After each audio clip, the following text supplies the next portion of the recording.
warahmatullahi taala wabarakatuh. Bismillahirrahmanirrahim. Alhamdulillahirabbil alamin.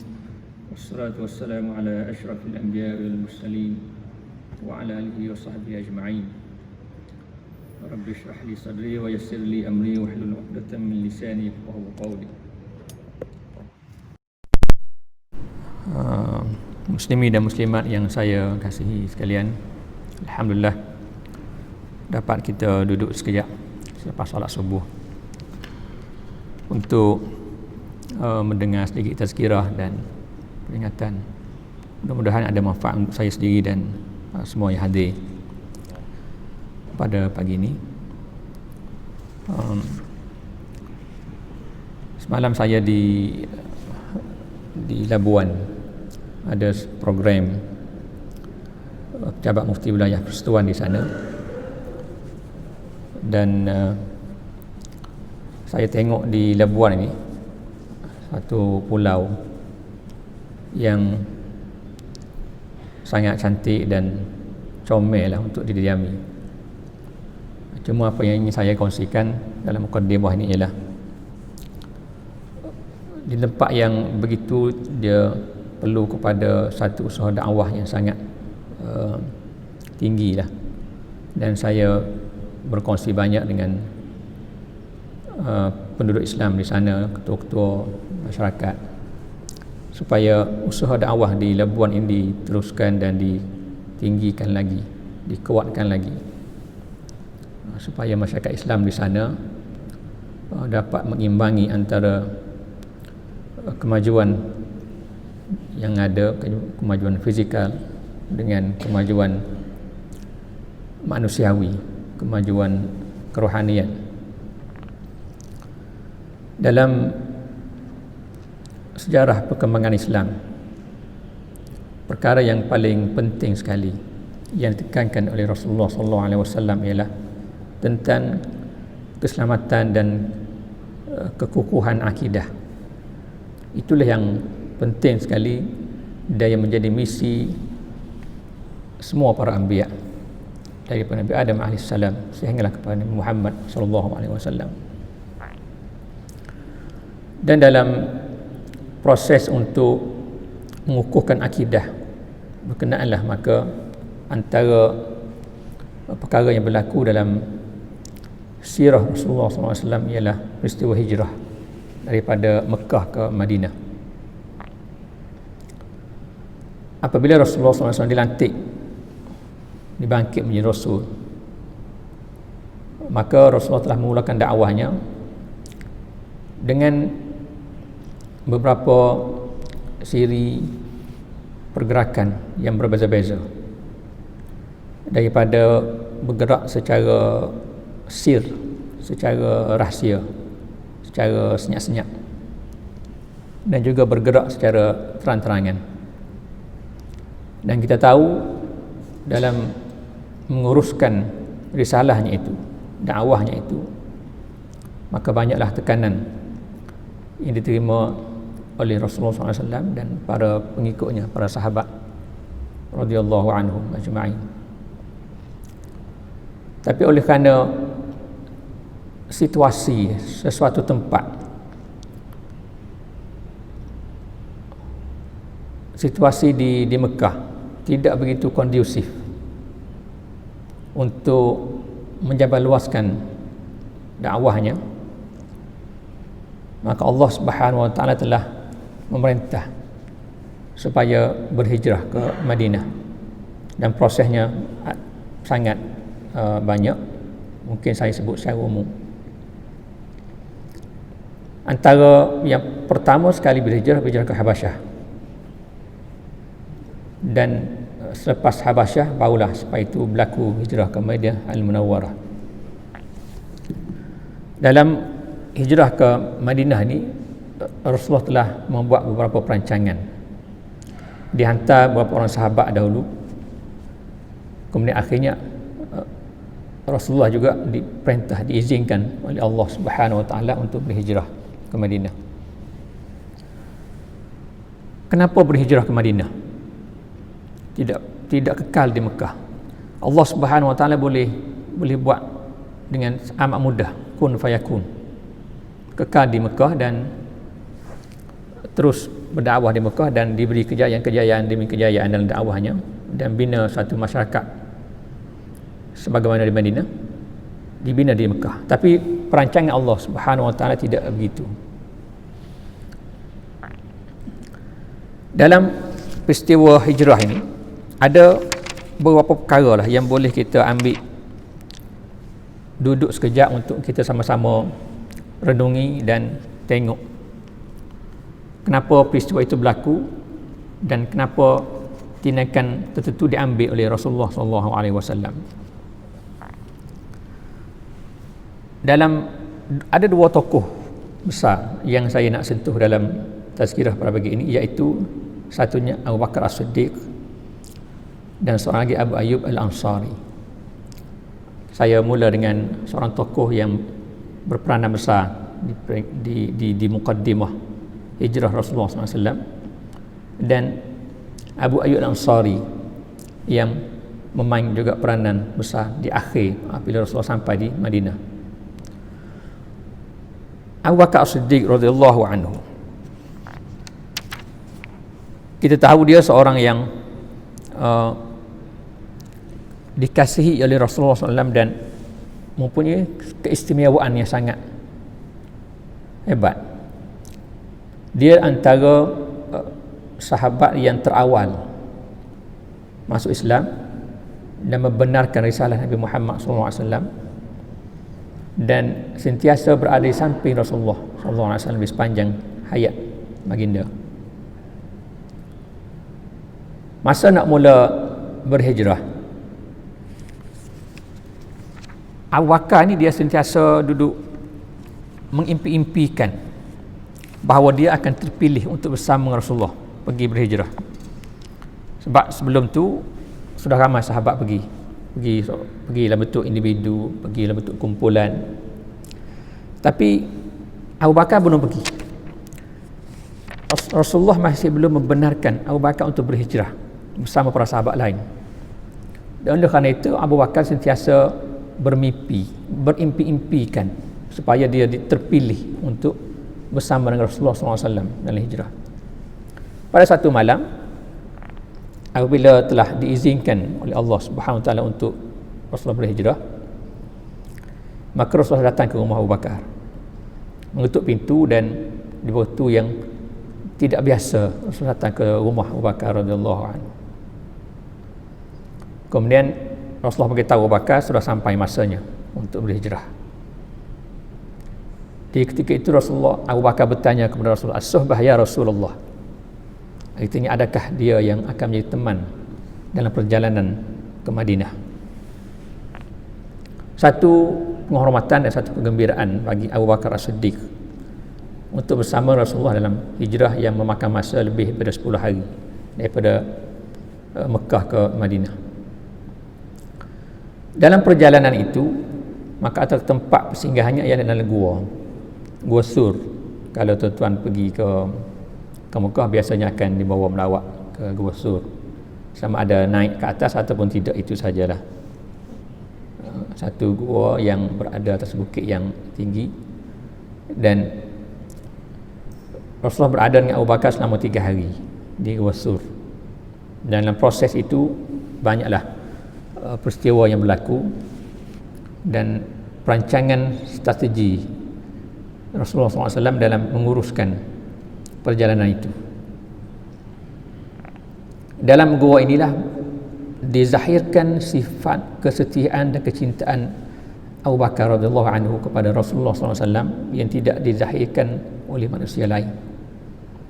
Bila masuk dalam gua itu, Abu Bakar yang masuk dulu. Abu Bakar yang masuk membersihkan apa-apa yang perlu dalam gua. Yalah, dalam gua tak ada orang duduk. Dan Abu Bakar lah yang telah menjaga Rasulullah dan orang yang sangat risau tentang keselamatan baginda ketika itu. Kita tahu masa itu dia sedang dikejar oleh kaum musyrikin, dan mereka telah pun sampai di pintu gua itu. Dan kalau kafir musyrik itu tengok ke bawah sikit dia akan nampak Rasulullah dan Abu Bakar dalam gua berkenaan.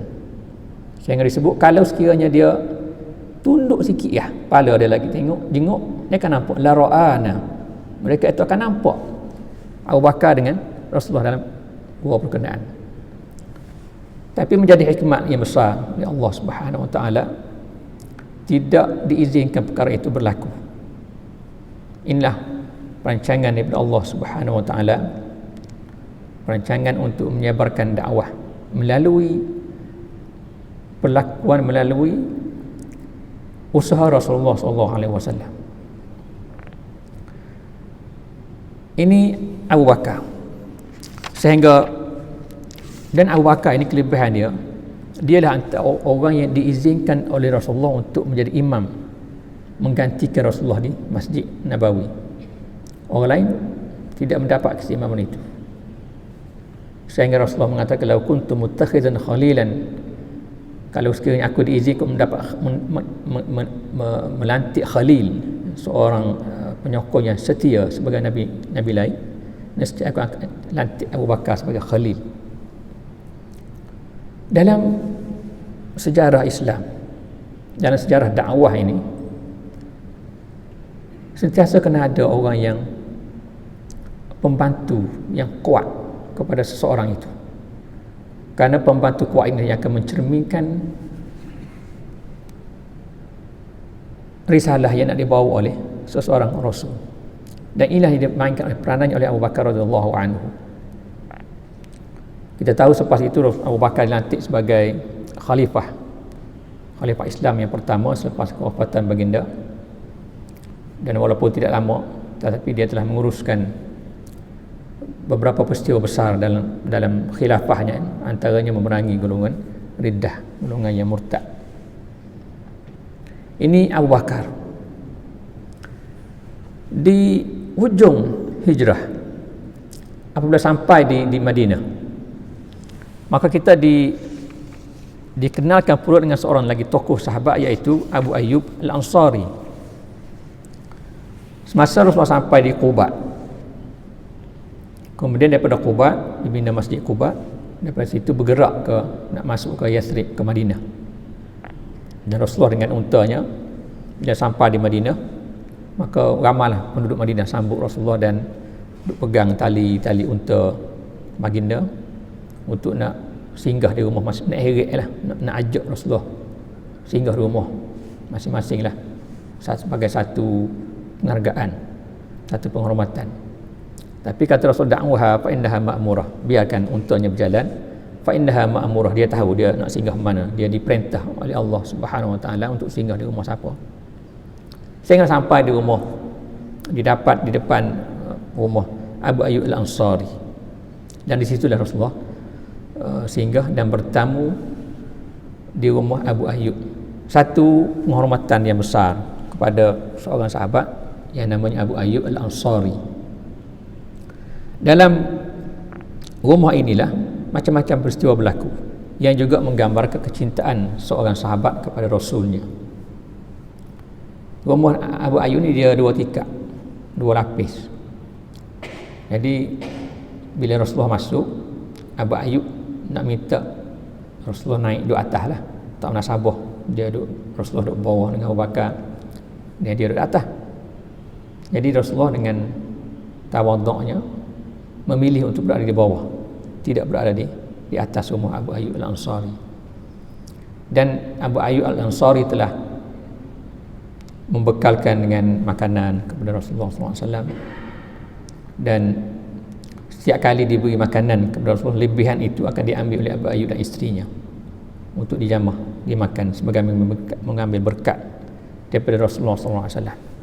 Dan ini antara dalil keharusan tabarruk dengan Rasulullah SAW, mengambil berkat dengan lebihan yang ada pada Rasulullah SAW. Dan ini berlaku sepanjang hidup Rasulullah. Para sahabat sentiasa mengambil berkat daripada baginda Rasulullah SAW. Dalam satu occasion, satu kali, Abu Ayyub Al-Ansari bagi dalam makanan itu ada bawang putih dan bawang merah. Jadi kebiasaan Rasulullah bila dia hantar balik makanan tu, lebihan itu dimakan oleh Abu Ayyub dan isterinya. Tapi kali ini Rasulullah tak makan. Jadi kata Abu Ayyub Al-Ansari pun tanya Rasulullah SAW, ya Rasulullah, kami biasanya bila Rasulullah makan, kami nak makan lebihan Rasulullah.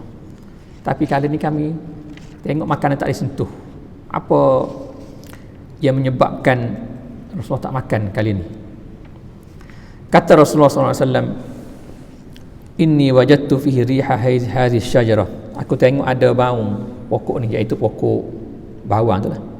Bawang besar, galik dengan bawang. Wa anna rajulun unaji. Aku ni seorang lelaki yang sentiasa bermunajat kepada Allah Subhanahu wa taala. Fa amma antum fakuluhu. Adapun kamu makanlah, nak makan. Fa akalnahu, kata Abu Ayyub, kami pun makanlah bawang berkenaan. Selepas itu kata Abu Ayyub, kami tak letak lagi dah bawang dalam makanan Rasulullah sallallahu alaihi wasallam. Ini daripada kita tahu bahawa Rasulullah pernah melarang orang yang makan bawang masuk ke masjid sebab baunya itu akan mengganggu jemaah yang lain. Jadi ini beberapa catatan yang ada yang berlaku di rumah Abu Ayyub Al-Ansari. Dan Abu Ayyub Al-Ansari umurnya panjang. Dia meninggal di Istanbul dalam ketika dia menuju ke Konstantinopel. Sebab tu kuburnya, makamnya ada di Istanbul. Yang juga menjadi yang makam itu yang ada kita rakyat Malaysia dulu yang meninggal di aksiden, meninggal di Istanbul beberapa tahun lepas lah, juga dimakamkan di perkuburan Abu Ayyub Al-Ansari. Jadi dalam sejarah inilah kita lihat dua tokoh besar ini, satu menjadi peneman perjalanan kepada Rasulullah SAW, dan satu lagi menjadi tuan rumah apabila Rasulullah sampai di Madinah. Dua-dua ni mendapat penghormatan daripada Allah, daripada Rasulullah SAW untuk menjadi tokoh, menjadi orang yang rapat dengan Rasulullah, diberi kemuliaan dalam bentuk itu. Dalam hidup kita ini, kita sentiasa ingin satu kemuliaan, penghargaan daripada Allah Subhanahu Wa Taala, supaya kita terasa dihargai.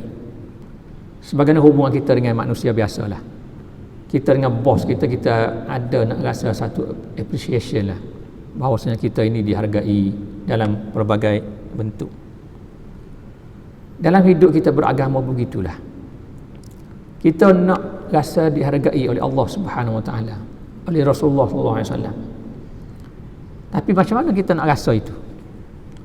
Kalau masa Rasulullah hidup, para sahabat boleh merasai itu. Abu Bakar boleh merasai apabila dia diajak bersuhbah di sepanjang perjalanan ke Madinah. Abu Ayyub boleh merasai dia dihargai oleh Rasulullah SAW apabila untanya berhenti, dan unta itu berhenti dengan wahyu, fa innaha ma'murah. Bukan Rasulullah yang tekan brek berhenti itu, tapi unta itu berhenti dengan arahan daripada Allah Subhanahu Wa Taala. Berhenti di rumah Abu Ayyub Al-Ansari. Maka Abu Ayyub merasai dia dihargai oleh Allah Subhanahu Wa Taala dan diberi kesempatan untuk berkhidmat kepada Rasulullah sallallahu alaihi wasallam. Kita sekarang macam mana? Umat Nabi Muhammad yang tak sempat bertemu dengan Rasulullah sallallahu alaihi wasallam, bagaimana kita nak rasa dihargai oleh Allah Subhanahu Wa Taala, nak dihargai oleh Rasulullah sallallahu alaihi wasallam, nak mendapat penghormatan begitu, seolah-olah peluang itu sudah terlepas. Tapi Allah Subhanahu Wa Taala tidak pernah meninggalkan hamba-Nya ini dalam keadaan tak dilihat oleh Allah Subhanahu Wa Taala. Allah bagi peluang yang banyak kepada manusia ini untuk dia dihargai oleh Tuhannya, oleh Allah Subhanahu Wa Taala, oleh Rasulnya, iaitu melalui peluang-peluang beribadat kepada Allah Subhanahu Wa Taala. Apabila seorang itu diberi hidayah untuk hadir ke masjid contoh, itulah dia satu penghargaan daripada Allah Subhanahu Wa Taala kepada seorang hamba-Nya. Bukan mudah nak mari masjid pagi-pagi subuh, nak bangun awal, nak get ready, bersiap, bersuci dan sebagainya. Tapi alhamdulillah kita hadir dan konsisten dan konsisten mari semua dan tidak putus. Itu satu bentuk penghargaan daripada Allah Subhanahu Wa Taala kepada manusia apabila diberi hidayah untuk hadir menunaikan tanggungjawabnya sebagai seorang muslim. Dan yang kedua, diberi taufik, diberi kemampuan untuk melakukan ibadat tersebut. Sebab kita perlu ada hidayah dan juga nak pada taufik. Kalau kita ada hidayah saja, ada petunjuk, taufik tak ada. Taufik itu kita diberi kemampuan untuk melakukan, diberi peluang untuk melakukan sesuatu perkara. Itu taufik. Ada orang ada hidayahnya tapi taufik tidak ada sebab tidak diberi jalan. Ada mungkin dia sakit, mungkin dia tidak ada peluang, ada halangan tertentu. Itu taufik tidak ada. Jadi kita perlu dua-dua ini. Jadi seorang yang diberi hidayah oleh Allah Subhanahu Wa Taala, itulah penghargaan daripada Allah kepada seseorang itu, bahawa dia juga mendapat penghargaan daripada Tuhannya. Jadi hidup kita ni begitulah. Kita perlu sentiasa mencari peluang untuk mendapat hidayah.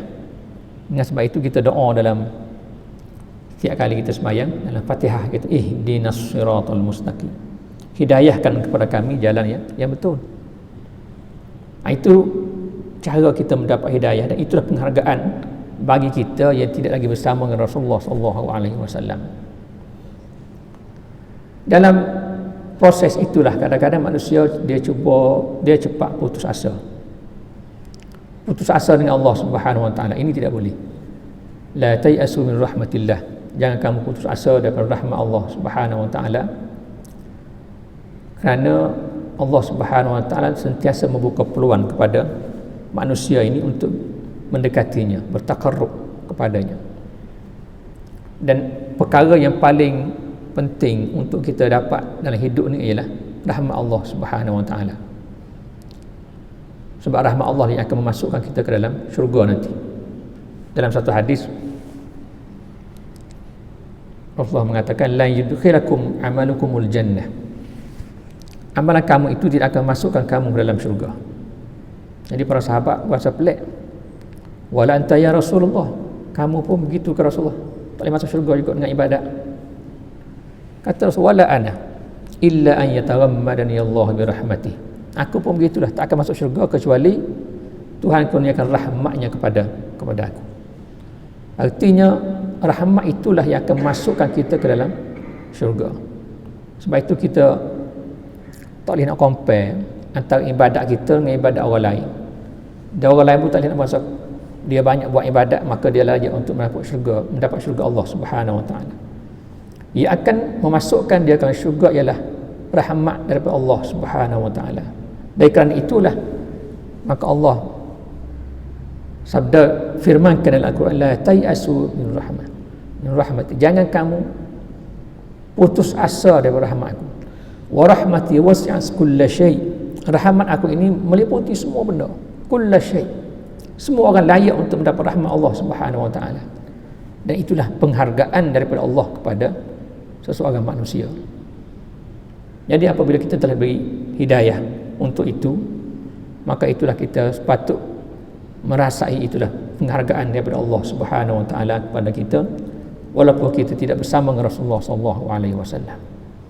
Jadi dua tokoh ini, Abu Bakar As-Siddiq radhiyallahu anhu dan Abu Ayyub Al-Ansari, diberi penghargaan oleh Allah Subhanahu Wa Taala dalam bentuk yang dia rasa kalau kita lah duduk tempat tu, tentu juga kita akan merasai satu penghargaan yang cukup besar bersama dengan Rasulullah sallallahu alaihi wasallam, diberi peluang yang tak dipilih orang lain, tapi dipilih mereka berdua ini untuk mendapat penghargaan itu. Sahabat lain dapat penghargaan bentuk yang lain. Semua para sahabat mendapat penghargaan itu. Tapi kita oleh kerana kita berjauhan tempohnya, maka penghargaan ini adalah bentuk kita mendapat hidayah daripada Allah Subhanahu Wa Taala. Dan kita mohon kepada Allah Subhanahu Wa Taala supaya rahmatnya kepada kita tidak putus. Dan itulah sentiasa kita doakan dalam hidup kita ini. Jadi saya rasa itulah sebagai tazkirah pendek pada pagi ini. Mudah-mudahan dua tokoh ini sentiasa menjadi idola kita dalam hidup.